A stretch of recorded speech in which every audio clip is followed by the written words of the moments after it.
A vigil this evening at the place where Ashling Murphy was murdered, to remember the life of a young woman, to reflect on the horror of the extreme violence that was visited upon her and her family, and to try to process and come to terms with it all. People, including women on their own, were back out walking the Grand Canal here today, but the place where Ashling Murphy was attacked and killed remained sealed off.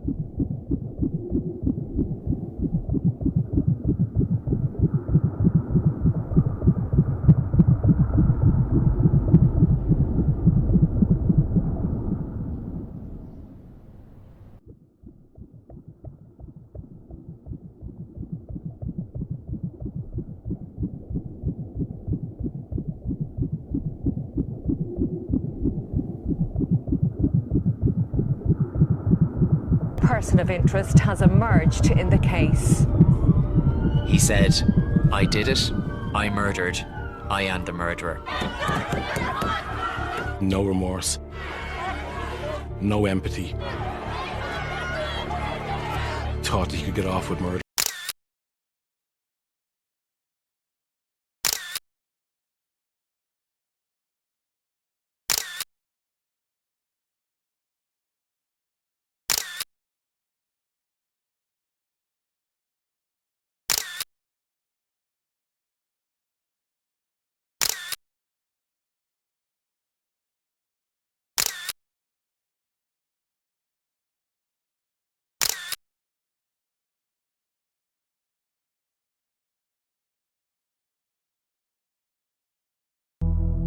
Ashling left work a little after 2:30 on the afternoon of the 12th of January. She got into a red Seat car, it was parked outside the school, and she headed for Tullamore. It was a nice, dry, crisp, bright, sunny day, and she decided to go for a bit of exercise along the Grand Canal.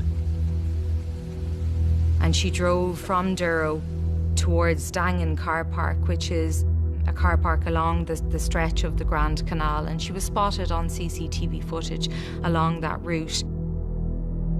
And it was around 2:50 that she arrived at that car park.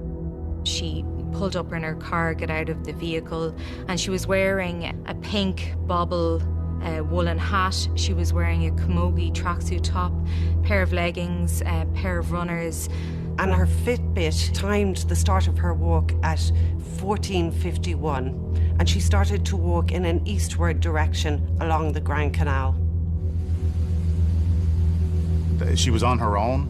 She went down as far as Digby Bridge, and we know that because she did meet people there.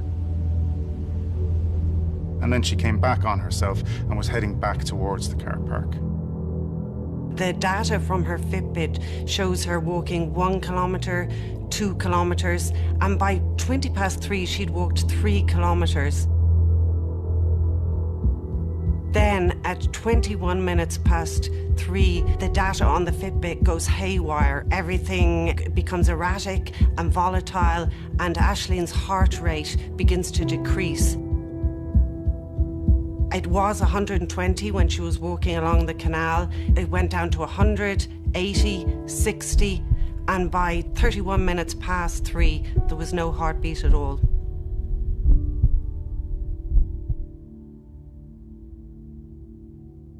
Ashling was killed around about 3:30, and the very first call about the murder came into Tullamore Garda station just 5 minutes later. Obviously, Gardaí were immediately on the scene. A 3-car convoy was sent out. Their efforts were made to resuscitate Ashling at the scene, but sadly, she didn't make it.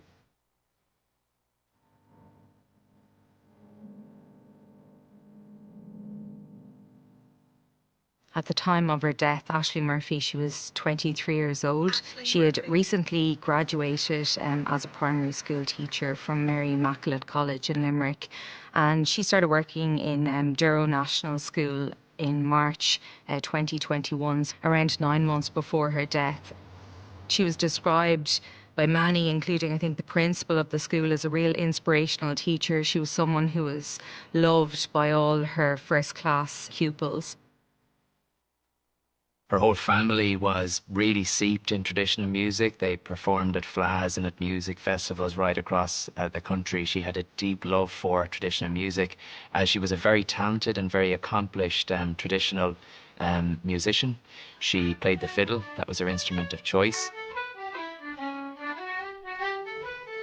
She performed, she competed, and she also passed her skills on to the younger generation. And she also loved GAA. She was very athletic, she was very sporty.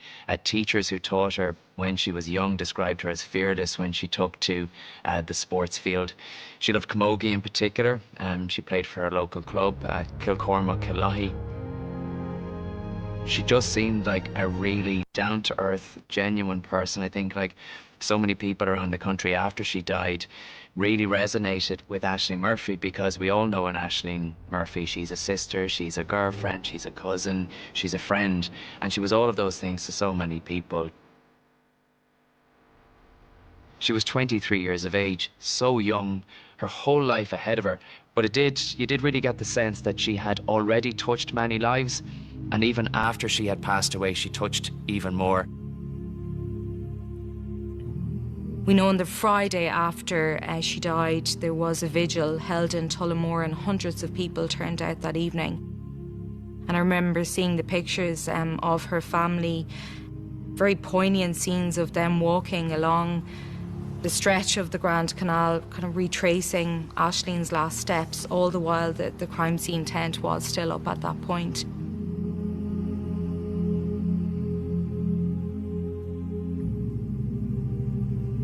After it emerged that Ashling Murphy had been killed along the banks of the Grand Canal in Tullamore, there was a huge outpouring of grief, not just in Tullamore and back in her own native part of County Offaly. You know, thousands of people in Ireland and right across the world were united in mourning the death of Ashling Murphy.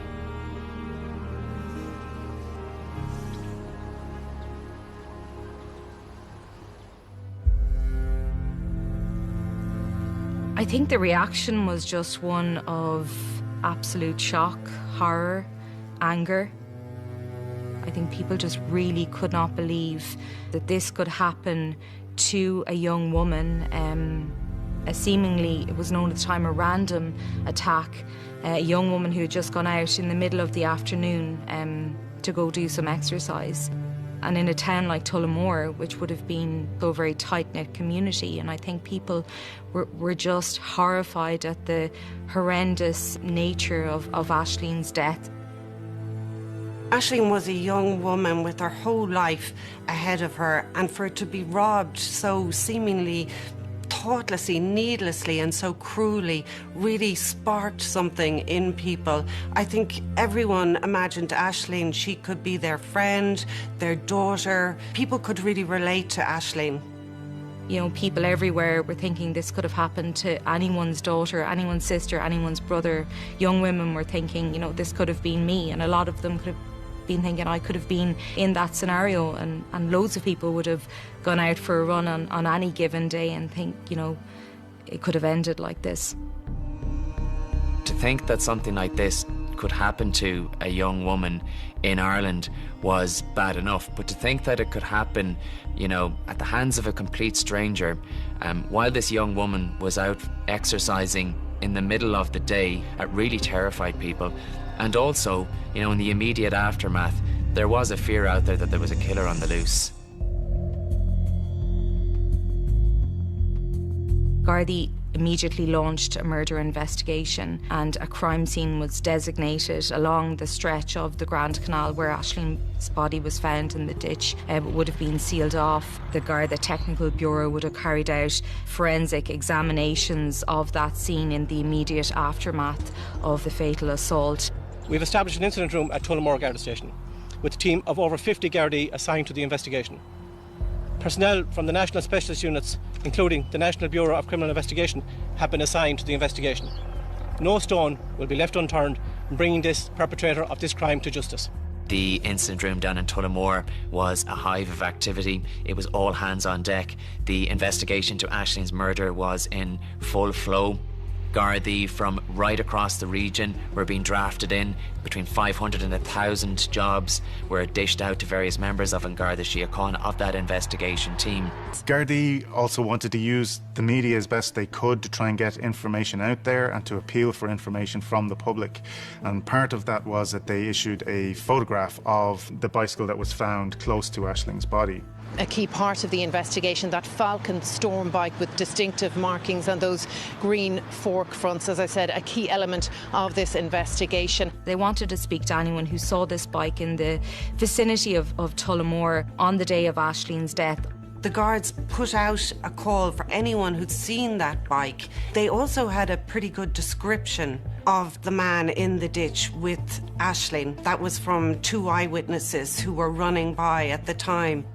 The speed at which this investigation unfolded was particularly fast. Within hours of Ashling's body being found, an arrest was made.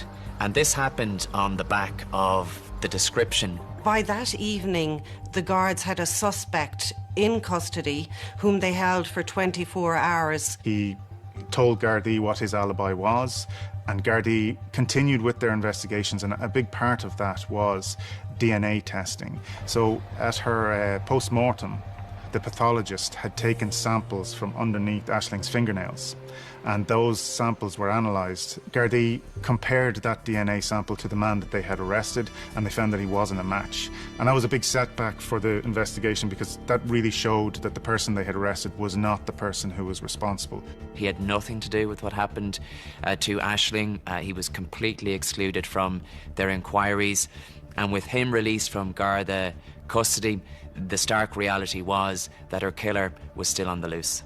Yesterday it was a case of people waking up and it was shock and sadness. Today it's a case of people waking up and it's fear that the perpetrator, who people would have thought that was apprehended, is now at large in the community. Gardaí were under immense pressure to find the person responsible for the death of Aisling.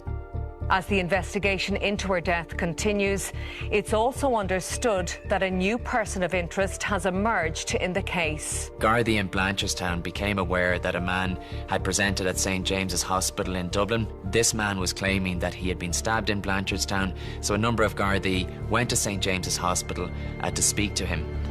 This was Jozef Puška.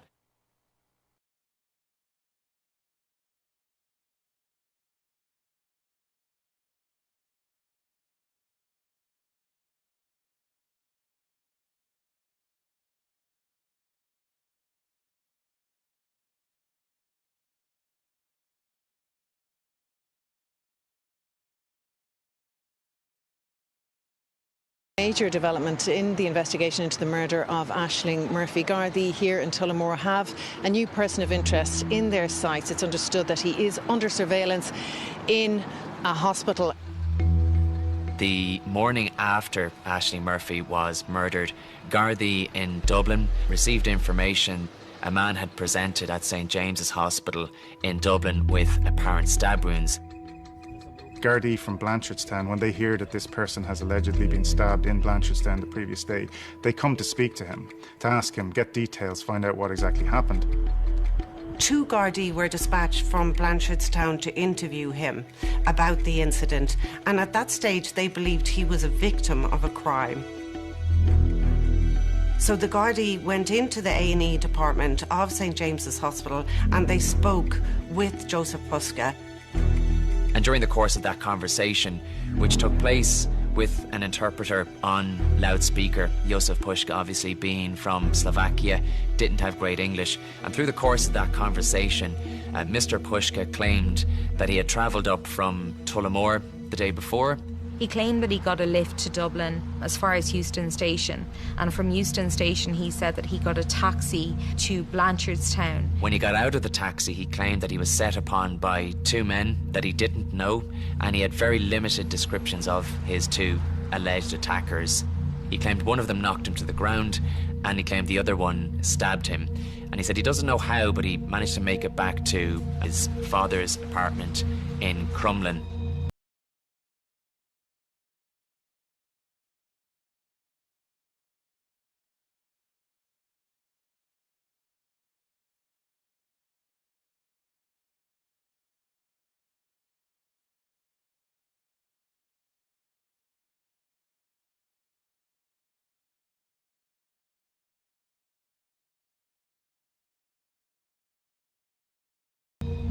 Gardaí then started to, I suppose, ask a few more detailed questions about him. He didn't have an awful lot of detail in relation to this alleged attack, so they started to make further inquiries. But really, Gardaí felt that there were holes in this story, and they were also looking at the other injuries on Josef Puška's hands and all over his forehead and face, and these what were described as dark red marks. They felt that what he was telling them didn't add up. The one detail that did stick out to them was that he said on that day he had travelled to Dublin from Tullamore, and that struck a chord with them because they knew of what had happened in Tullamore. It had been heavily publicised, and so Gardaí from Blanchardstown contacted their colleagues in Tullamore and said, look, there's somebody here maybe you should speak to.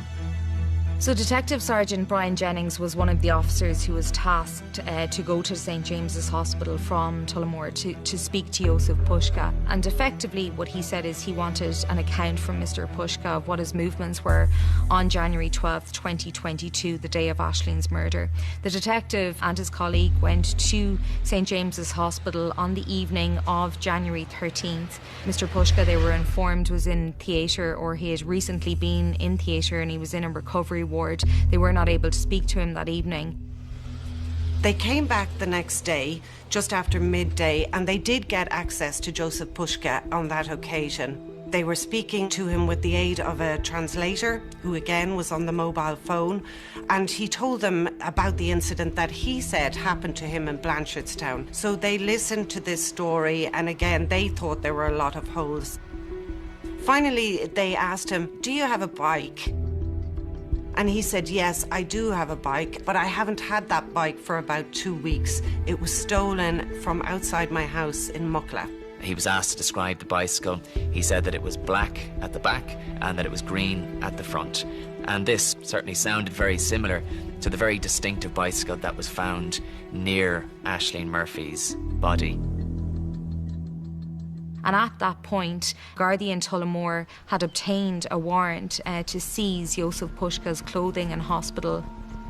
So Detective Jennings returned to speak with Josef Puška that evening. He was assisting his colleague, Sergeant Pam Nugent, from Tullamore Garda Station, and she was serving a warrant on St James's Hospital. She and Detective Sergeant Brian Jennings then went into a private room with Mr Puška. He was wheeled into that room in his hospital bed. They described him as being awake, as being alert. He was no longer on any monitors. He didn't seem to be in any discomfort. He didn't seem to be in any pain. They explained the search warrant to him. They explained that they were taking his belongings. They took some clothing that he had in hospital with him, and they also took a blood sample from the hospital's lab. And he asked at that point if he was a suspect in the Ashling Murphy murder investigation. He was told that he wasn't a suspect, but that he was a person of interest. It was at that point that Josef Puška paused, and they described it as a notable pause, and they said that he was like someone who was thinking. Mr Puška asked the interpreter to translate something word for word to the two sergeants in the hospital room. He said, "I did it, I murdered, I am the murderer."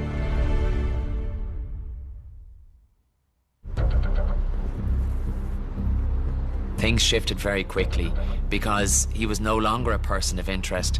He was now a suspect who was making a very serious confession to a very serious crime. The sergeant said that he immediately cautioned Josef Puška, told him that he didn't have to say anything further, but Mr Puška did go on. Detective Hogan was sitting there, and he said that Mr Puška then started to again speak freely.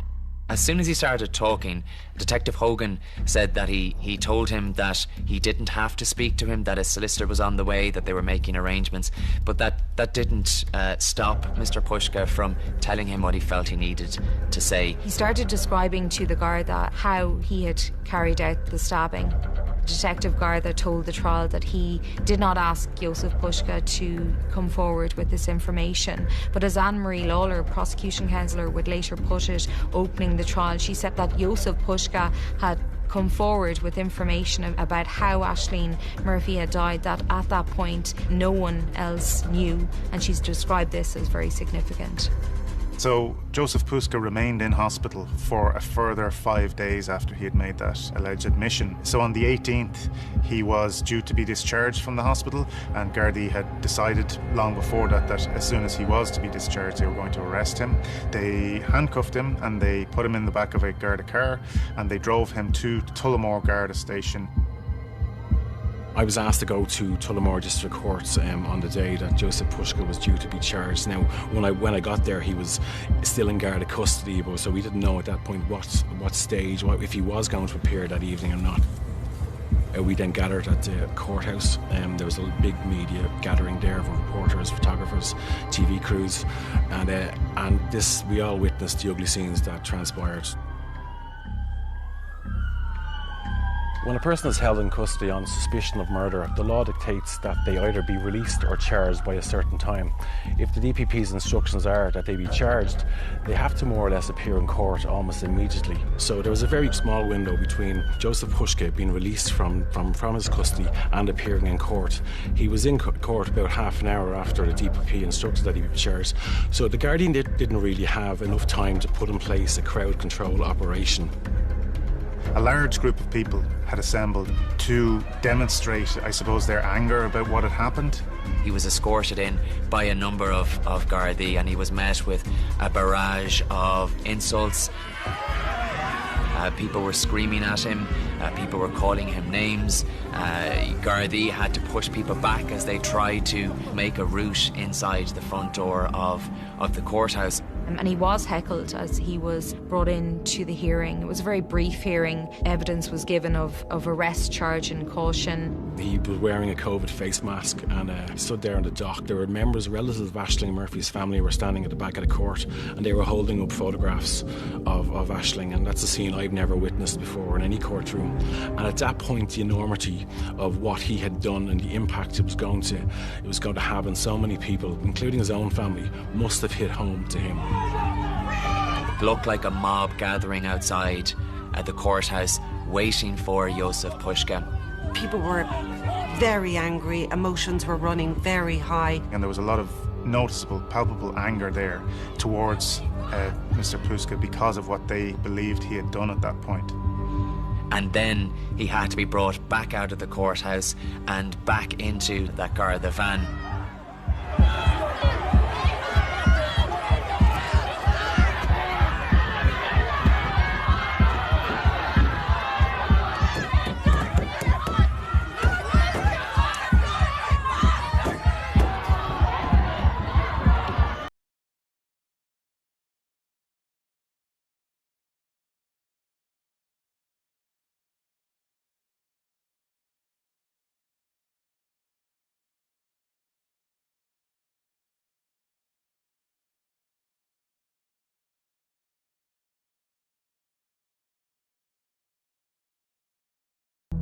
The atmosphere in court was very tense. It certainly reflects just how sad, desperately sad this case was, how senseless Ashling's death was. In the main body of the court were Ashling's family. They occupied 2 full benches every day. Ma'am Kathleen, Dad Raymond, Amy Cahill, and then of course Ashling's beloved partner Ryan Casey. You could hear a pin drop in this packed courtroom when Joseph Puska rose to his feet in the dock and the charge was put to him and he pleaded not guilty. If you're an accused person facing a trial, you have to expect to be doing at least 20 years if you're convicted. Obviously, if you go to fight a case and if you're successful in terms of a not guilty verdict, well then you walk away. So there's obviously a huge possible advantage to you there, and some people just might be prepared to take the risk. The evidence in this case was so overwhelming against Joseph Puska. It was so compelling, but he still felt that in many ways, that he was in a position to fight it. That alone tells you what he actually thinks about Ashling Murphy's family and what they've been through since the beginning of this process. And it epitomises the kind of person that he is. He had zero regard for them whatsoever throughout all of this. He had no remorse, no empathy, and he thought that he could get off with murder. Deborah, will you take us through what's been happening in court this morning? Yes, Colette. Well, opening the trial for the prosecution a short time ago, Senior Counsel Anne-Marie Lawler said shortly after midday on January 12th last year, Josef Pushka is seen on CCTV footage aimlessly meandering through the town of Tullamore on his bicycle. Compilation of CCTV footage that had been created out of over 25,000 hours of harvested footage was shown to the jurors. He left home about midday on his bike, and CCTV footage picks him up at a school in Mucklagh, St Coleman's National School, and he's cycling by on his way into Tullamore town. He cycled around a couple of different locations by the Tullamore Court Hotel. He was spotted again then cycling in very close proximity, very, very slowly, behind a woman named Beata Borowska as she was heading towards a Tesco supermarket that's out at the Tullamore retail part at the end of Church Road. When she went into Tesco, he did a U-turn and went back towards Tullamore. Beata Borowska was totally unaware that somebody was behind her that day. There was also another woman whom Josef Pushka was seen to be following, Anne-Marie Kelly. She was out walking her dog at 2 p.m.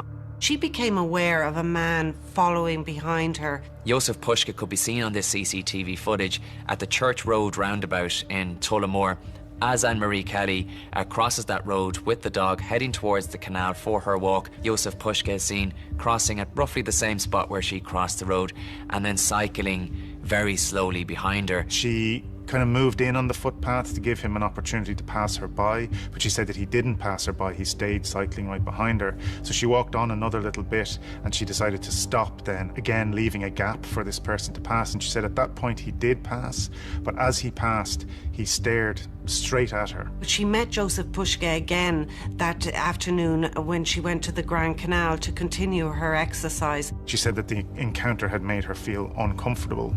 She walked down to that same Dangan Road car park where Ashling Murphy would also arrive. And she said this man then was walking behind her, very closely behind her, pushing the bicycle the whole time. She stopped to tie her shoelace and to get her dog's attention, and he overtook her at that point. Because she didn't want another encounter with this man, she made a decision that she was going to start running and she was going to run by him. She would not make eye contact with him and not try to have any interaction with him whatsoever. So she arrived at Digby Bridge a few minutes after that, and that seems to have been quite a busy place. She met quite a number of people there, but in particular she met one person who stuck out in her memory. I think she said it was the last person who she saw there. And she's described this person as being very smiley, very chatty, very nice young woman. She knelt down to pet the dog and asked what breed it was. She said she just seemed like a really nice, smiley, chatty, happy young person. It would appear was one of the last sightings actually of Ashling before she died.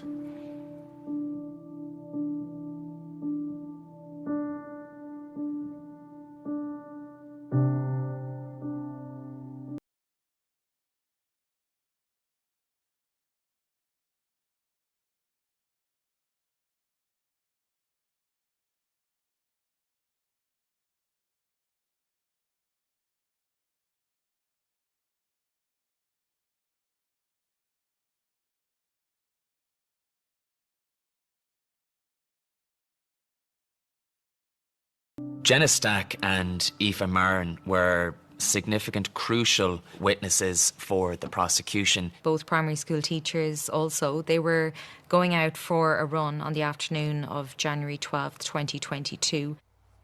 They were about halfway through their run when they saw a bike just pushed into the bushes. It wasn't thrown down, Jenna Stack said. She said someone seemed to have placed it quite deliberately in the bushes. They thought it was unusual. It was a nice bike. They wondered why somebody had left it there. They continued on their run, but they hadn't got very far when she heard some noises coming from the hedgerow. These noises gave her some cause for concern. She was certain it wasn't an animal. She approached the hedgerow. She started shouting, "There's somebody in there." She saw a man crouched over, down in the ditch. At first she believed that he might have fallen off the bike and that he might have been injured. She said that she could clearly see this person crouching over another person. She couldn't see the upper half of this person, but she could see the lower half. She could tell from what this person was wearing that it was a girl. She described how she saw the woman who was pinned down by the man, that the woman was unable to speak. She wasn't making any sound, but it was like she was crying for help. And her legs were kicking really hard. She said she was kicking from her core, using her body in any way she could to try and get help. Ms. Stack said that Josef Pushka turned around to her through gritted teeth and said, "Get away." And she just described this as absolutely terrifying. She threatened to call the guards. She hoped that that would scare the man off, that he would perhaps get off this girl and leave her alone. But it didn't work. It didn't deter the man. He actually lunged at them as if to frighten them. And at that point, they ran to get help. Jenna Stack gave a very vivid description of what she had seen that day. But it was put to her by Defence Counsel Michael Bowman, who is representing Mr. Pushka, that perhaps what she had seen was his client, Mr. Pushka, assisting Miss Murphy. That he wasn't the attacker, he wasn't the assailant, that he was trying to help her. When all of this was put to her, she said no. She said that she could tell from the way that the girl was kicking out, from the scene that was unfolding in front of her, that this girl was in complete distress. Earlier, the court heard Gardaí attempted CPR at the scene where the 23-year-old was found in January last year, but couldn't resuscitate the school teacher. Ashling's body was taken from the scene to Tullamore General Hospital, where it was examined by state pathologist Dr. Sally-Ann Collis. The results of her post-mortem were presented to the jury, and it took her almost 2 hours to deliver her findings.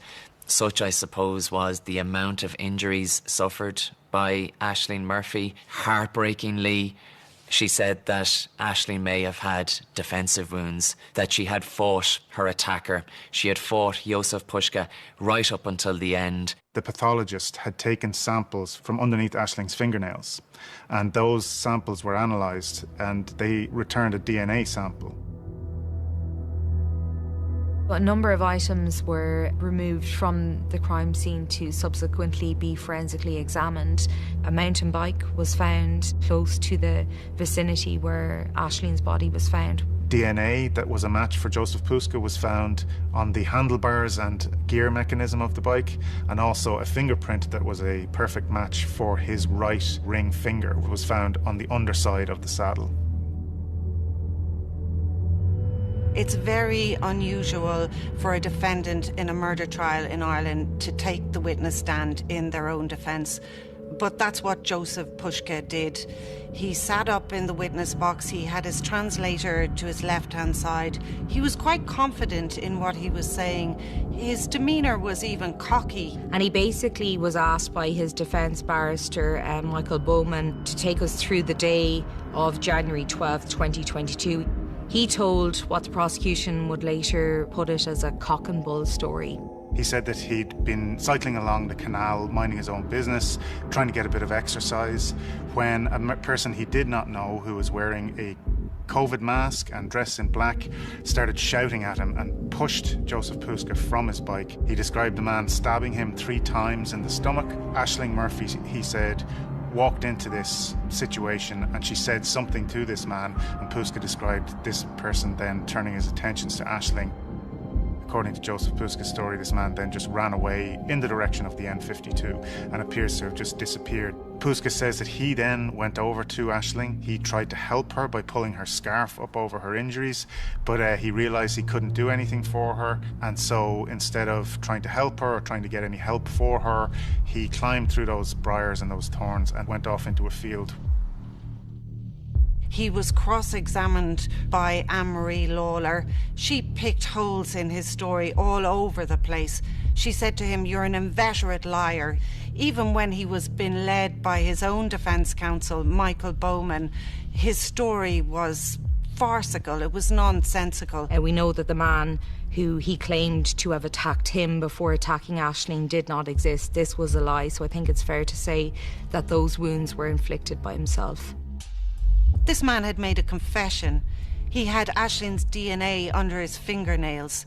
Eyewitnesses had placed him at the scene, and crucially, he was stalking at least 2 other women on the day that he killed Ashling. It was presumably a very hurtful lie for Ashling's killer to tell in front of Ashling's family, but that was what Joseph Puska came up with months after this happened. When other witnesses were present, like Jenna Stack, like Aoife Maron, he didn't call out to them and say, "Oh, somebody's after attacking me." He didn't say that to Gardaí when he was in St. James's Hospital a couple of days later. He didn't say it to Gardaí after he'd been arrested 6 days after the murder on the 18th of January.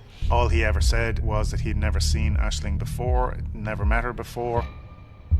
That was the first anyone ever heard of this idea that there was this COVID-compliant killer wearing a COVID mask, dressed in black, who stabbed Ashling and also stabbed Joseph Puska and then disappeared into a puff of smoke.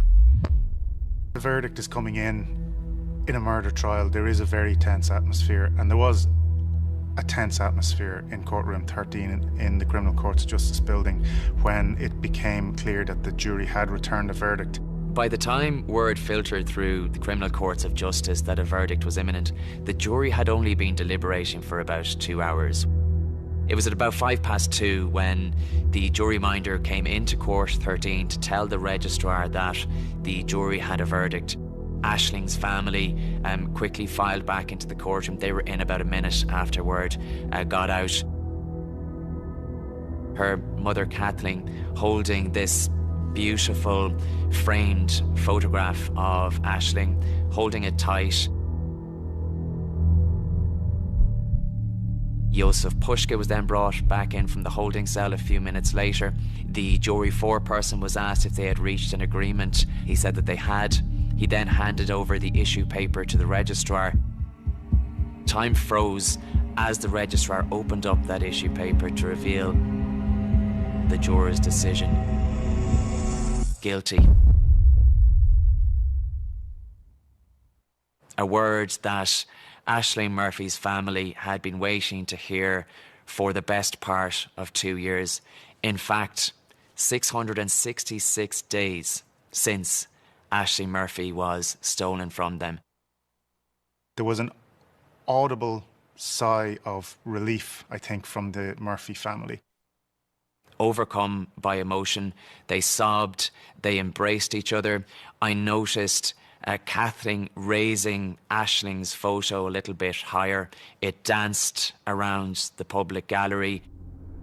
And Mr. Justice Tony Hunt told the jurors that they had made the right decision, and he had urged them in this trial to return a verdict in accordance with the evidence. And he said that he was glad that they didn't waste any more of their time on Josef Puska's nonsense, as he put it. We have evil in this room.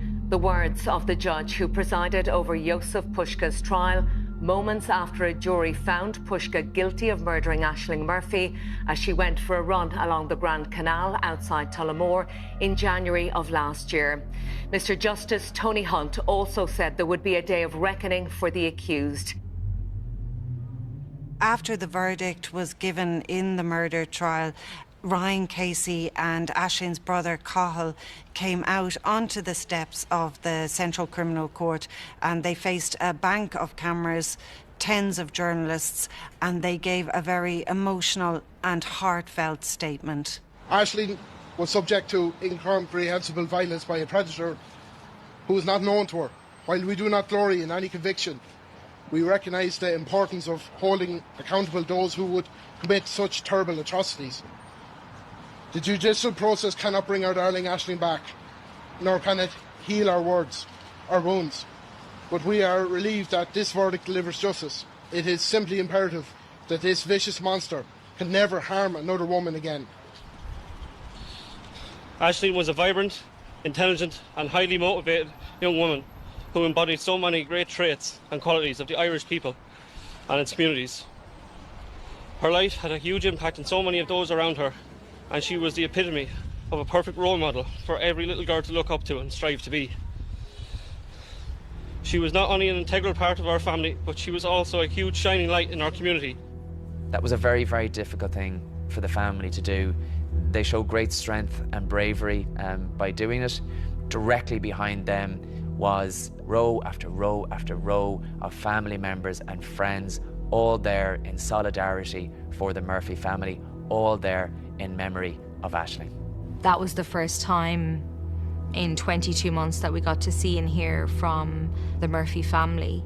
You know, Senior Counsel Anne-Marie Lawler said, jarring as it may be, the trial would not be about Ashling Murphy. The trial was about Józef Puška. Once that verdict came in, the focus was shifted back to Ashling and to this beautiful young person who had been taken from her family, friends and her community far too soon in the most tragic of circumstances.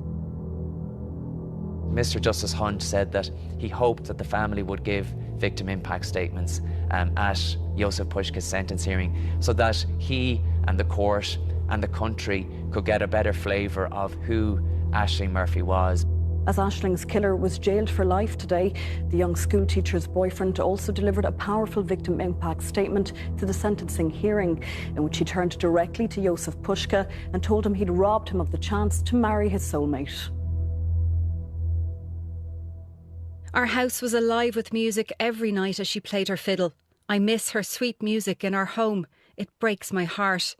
As a parent, you want your child to go out into this world and live a full and meaningful life, yet being acutely aware of how fragile their safety is, wanting to protect them.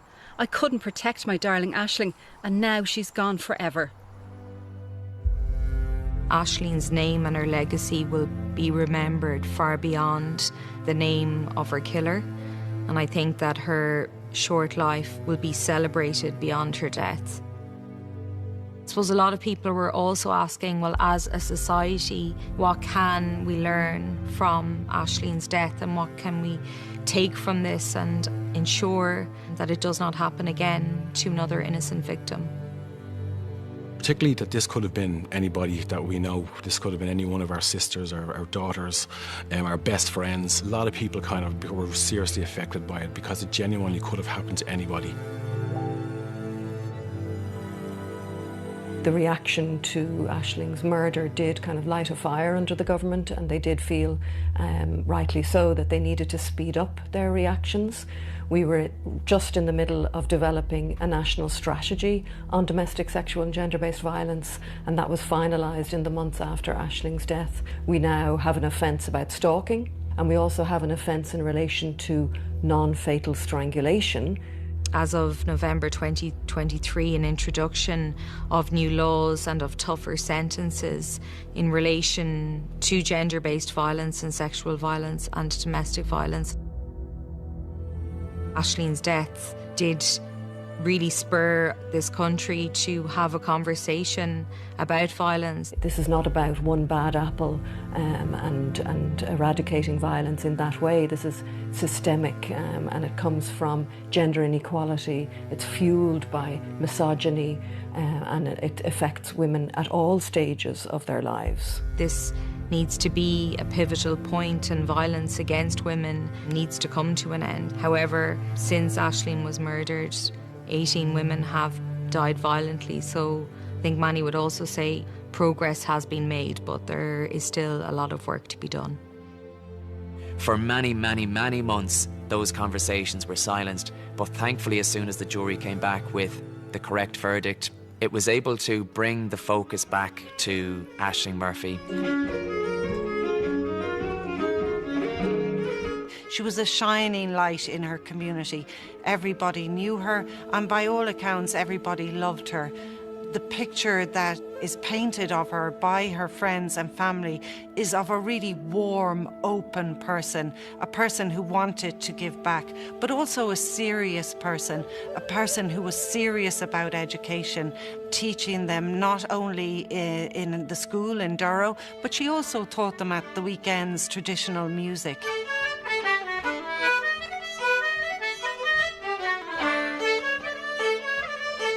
She was a very talented traditional Irish musician, very well known for playing the fiddle. She loved traditional Irish music. She also had a great love of GAA, from a very young age. She was very active with her beloved club, Kilcormac-Callaghy. In fact, in the wake of her death, the team wore training tops with the number 23 emblazoned on the front of the shirts.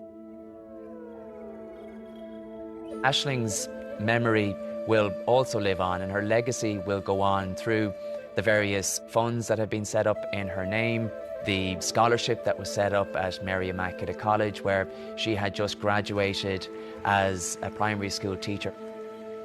And of course, the family have set up a memorial fund, again to enhance and develop traditional Irish music in this country. What a lovely testament to all of the things that were special and close to Ashling Murphy. And we're talking about somebody who was just 23 years of age, so young, but had already achieved so much. She gave back. So many people take from their communities, but Ashling Murphy gave back in spades.